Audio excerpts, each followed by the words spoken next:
तो hello friends, आज हम पढ़ेंगे कोलबर्ग का नैतिक विकास का सिद्धांत यानी moral development theory of Kohlberg. तो फ्रेंड, नैतिक विकास का सिद्धांत जानने से पहले हम ये जान लेते हैं कि कोलबर्ग थे कौन। तो कोलबर्ग जो है वो उनका पूरा नाम है लॉरेंस कोलबर्ग। तो कोलबर्ग एक अमेरिकन मनोवैज्ञानिक थे, मतलब कि अमेरिका के रहने वाले थे। ये भी क्वेश्चन बनता है कि कोलबर्ग कहाँ के मनोवैज्ञानिक थे, तो अमेरिका के थे। जीन पियाजे के नैतिक मुद्दों सिद्धांत से प्रभावित होकर उन्होंने नैतिक न्याय को अपना अध्ययन के रूप में चुना। कोलबर्ग की जन्म जो है 25 अक्टूबर 1927 को हुआ था और मृत्यु जो है 19 जनवरी 1987 को हुई थी। और जीन पियाजे के सिद्धांत को आधार बनाकर नैतिक विकास की अवस्था का सिद्धांत दिया, जिसे उसने 3 भागों में विभाजित किया था। फ्रेंड्स, ध्यान देने वाली बात यहाँ पर यह है कि जीन पियाजे के सिद्धांत को आधार बनाकर नैतिक विकास की अवस्था का सिद्धांत दिया। नैतिक विकास का सिद्धांत बोला जाता है, लेकिन रियल मायने में इसका नाम है नैतिक विकास की अवस्था का सिद्धांत। तो ध्यान रखना, कभी पूछा जाए तो कंफ्यूज मत होना। तो इन्होंने 3 भागों में बांटा था। पहला जो है वो है प्री कन्वेंशनल लेवल। इसे रूढ़ि पूर्व नैतिक स्तर भी बोला जाता है, पूर्व परंपरागत नैतिक स्तर भी बोला जाता है और पूर्व नैतिक स्तर भी बोला जाता है। तीनों ही नाम है, कोई भी नाम जो एग्जामिनर आपसे पूछ सकता है। फ्रेंड्स, इस पूरे को अगर आसान भाषा में समझा जाए तो इसमें बताया गया है कि कोलबर्ग का पूरा नाम जो लॉरेंस कोलबर्ग है वो अमेरिका के रहने वाले थे और जीन पियाजे के संज्ञानात्मक विकास के सिद्धांत को आधार बनाकर इन्होंने अपने नैतिक अवस्था का सिद्धांत दिया और उसे 3 भागों में बांटा, जिसका पहला है प्री कन्वेंशनल लेवल और फ्रेंड्स सेकंड अवस्था है इनकी कन्वेंशनल लेवल यानी परंपरागत नैतिक स्तर और थर्ड है पोस्ट कन्वेंशनल लेवल, उत्तर रूढ़िगत नैतिकता का स्तर या फिर उत्तर परंपरागत नैतिक स्तर। 3 अवस्थाएं जो है वो कोलबर्ग के द्वारा दी गई थी। देखो फ्रेंड्स, कोलबर्ग ने जो है वो अपना सिद्धांत देने के लिए 11 कहानियां बनाई थी, जिन कहानियों के आधार पे बच्चों से वो प्रश्न किया करते थे और पूछा करते थे। तो उसी में से ये बहुत ज़्यादा फेमस जो वो एक कहानी हुई थी, जो यहाँ पर आपको आपकी स्क्रीन पर दिखाई दे रही है। इसमें है कि पूरा पढ़ने की जरूरत नहीं, मैं आपको आसान भाषा में समझा देता हूँ। यूरोप में एक महिला थी। डॉक्टरों ने कहा कि एक ही दवाई है जो उसकी जान बचा सकती है। वो कोई रेडियम था, जिसकी खोज शहर के एक फार्मासिस्ट ने की थी और उसने अपनी दवाइयों में बहुत ज़्यादा खर्च किया हुआ था। और उस औरत का पति का नाम था हिंज। तो हिंज जो वो दवाई लेने जाता है, उसके पास जो उतने पैसे नहीं होते, वो अपने फ्रेंड्स वगैरह से उधार मांगता है। तो उसे इतने पैसे नहीं मिलते हैं कि वो पूरी दवाई जो वो ले पाए। तो वो क्या करता है, दवाई मांगता है पहले। जब फार्मासिस्ट उसे दवाई नहीं देता है, बोलता है कि मैंने बहुत ज़्यादा खर्च किया है, तो उसके बाद वो दवाई को चुरा लेता है वहाँ से। तो इसी कहानी के आधार पे जो क्वेश्चन पूछे जाते हैं बच्चों से कि क्या हिंज ने ठीक किया, अगर ठीक किया तो क्यों, और गलत किया तो क्यों। यहीं से क्वेश्चन बनते हैं और इसी के आधार पे जो है वो इन तीनों स्टेज पे क्वेश्चन पूछे जाते हैं। तो फ्रेंड्स, अब बात करते हैं कोलबर्ग द्वारा दिए गए 3 लेवल। ध्यान रखना, कोलबर्ग ने 3 लेवल दिए थे और उन तीनों लेवल के बीच में जो है 2 पार्ट डिवाइड किए हुए हैं। तो फर्स्ट लेवल जो है वो है प्री कन्वेंशनल लेवल यानी पूर्व परंपरागत या पूर्व नैतिक स्तर। तो इसमें उन्होंने कहा था कि इस अवस्था में बालक अपनी आवश्यकताओं के संबंध में सोचते हैं। नैतिक दुविधा से यहाँ पर थोड़ा गलत लिख दिया हुआ है। नैतिक दुविधा से संबंधित प्रश्न उनके लाभ या हानि पर आधारित होते हैं। यानी कि इस अवस्था में बालक जो वो सिर्फ अपनी आवश्यकताओं के बारे में सोचते हैं और उनके जितने भी प्रश्न होते हैं वो उनके अपने फायदे के लिए आधारित होते हैं। मतलब वो अपना फ़ायदा देखते हैं, लाभ और हानि अपना ही देखते हैं बस। और उन्होंने कहा था कि इस अवस्था में बालक अच्छा या बुरा, सही या गलत की व्याख्या मिलने वाले दंड, पुरस्कार अथवा नियमों का समर्थन करने वाले व्यक्तियों की शारीरिक क्षमता या उसके परिणाम से मापी जाती है।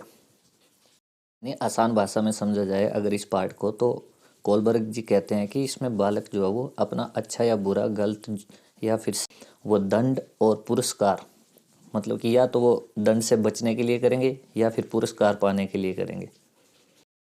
तो फ्रेंड, कोलबर्ग की जो पहली स्टेज है प्री कन्वेंशनल लेवल, ये 4 से 10 वर्ष के बालक के लिए बनाई गई है। इसके 2 पार्ट जो डिवाइड किए हुए हैं।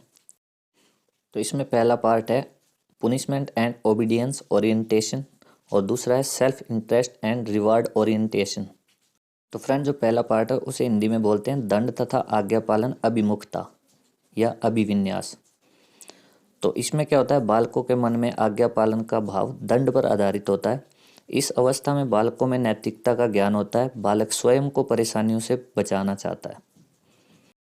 मतलब अगर आसान भाषा में बोला जाए तो बच्चा जो भी काम करता है वो दंड के आधार पर करता है, अपने आप को बचाने के लिए करता है। और इसमें कोलबर्ग का मानना है कि कोई बालक यदि स्वीकृत व्यवहार अपनाता है तो इसका कारण दंड से स्वयं को बचाना है।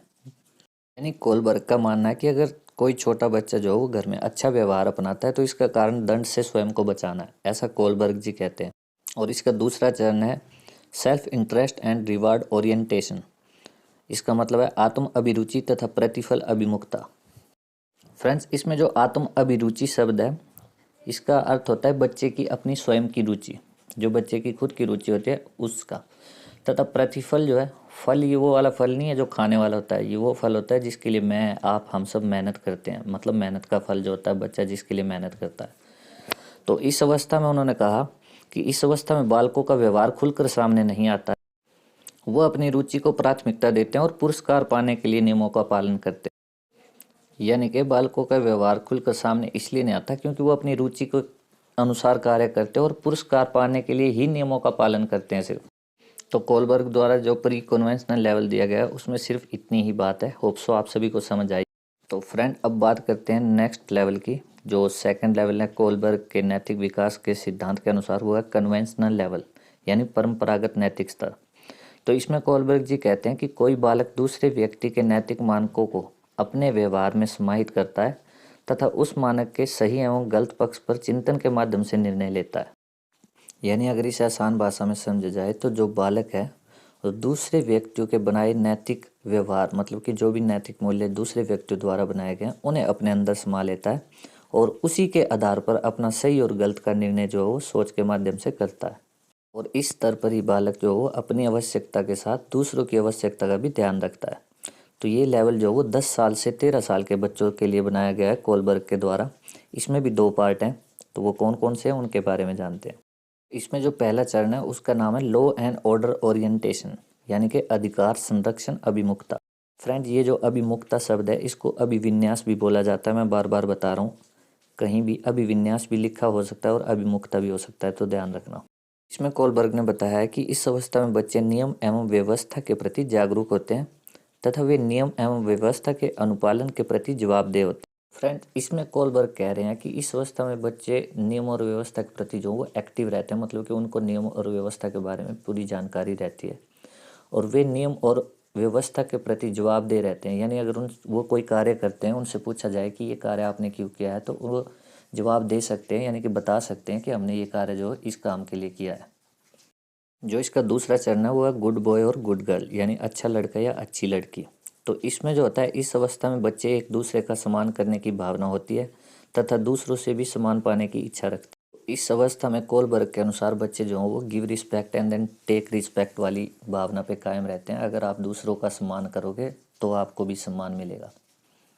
फ्रेंड्स, कोलबर्ग ने कन्वेंशनल लेवल में एक और बात कही है। उन्होंने कहा कि व्यक्ति उन नियमों का समर्थन करने का प्रयास करता है जो माता पिता, साथियों और सरकार जैसे दूसरों द्वारा निर्धारित किए जाते हैं ताकि उनका अनुमोदन प्राप्त किया जा सके या सामाजिक व्यवस्था बनाई रखी जा सके। यानी कि इस स्टेज के अंदर जो भी बालक आते हैं वो नियमों का समर्थन इसलिए करते हैं ताकि सामाजिक व्यवस्था जो बनी रहे, फिर चाहे वो नियम उनके माता पिता द्वारा बनाए गए हों, यानी घर के लिए हों, या साथियों द्वारा बनाए गए हों, या सरकार द्वारा बनाए गए हों। सभी नियमों का सामाजिक व्यवस्था बनाए रखने के लिए बालक जो है उसका पालन करते हैं। तो फ्रेंड, कन्वेंशनल लेवल में जितना बताया गया था कोलबर्ग के द्वारा, जितने भी इंपॉर्टेंट पॉइंट थे वो आपको समझा दिए हैं। होप सो समझ आए होंगे। अब चलते हैं नेक्स्ट पॉइंट की। तो फ्रेंड, ये कोलबर्ग द्वारा बताई गई तीसरी और लास्ट स्टेज है जिसका नाम है पोस्ट कन्वेंशनल स्टेज, यानी कि उत्तर परंपरागत नैतिक स्तर। तो इसमें क्या कहते हैं कोलबर्ग कि नैतिक विकास के परंपरागत स्तर पर नैतिक मूल्य या चारित्रिक मूल्य का संबंध अच्छे या बुरे कार्य के संदर्भ में निहित होता है। बालक बाहरी सामाजिक आशाओं को पूरा करने में रुचि लेता है। बालक अपने परिवार, समाज एवं राष्ट्र के महत्व को प्राथमिकता देते हुए एक स्वीकृत व्यवस्था के अंतर्गत कार्य करता है। यानी कि इस पॉइंट को अगर आसान भाषा में समझा जाए तो कोलबर्ग जी बताना चाहते हैं कि जो इस लेवल के बच्चे होते हैं वो सामाजिक आशाओं को पूरा करने में रुचि लेते हैं, यानी कि अपने परिवार, राष्ट्र महत्व को प्राथमिकता देते हैं और एक सामाजिक जो व्यवस्था बनाई गई है उसके अंतर्गत वो कार्य करते हैं। और फ्रेंड, इसी अवस्था में जो बालक जो अपने अच्छा बुरा अपनी समस्याओं का समाधान, मतलब खुद चिंतन करके कि क्या अच्छा है और क्या बुरा है, इस बारे में खुद सोच सकता है और अपनी समस्याओं का समाधान जो वो खुद कर सकता है।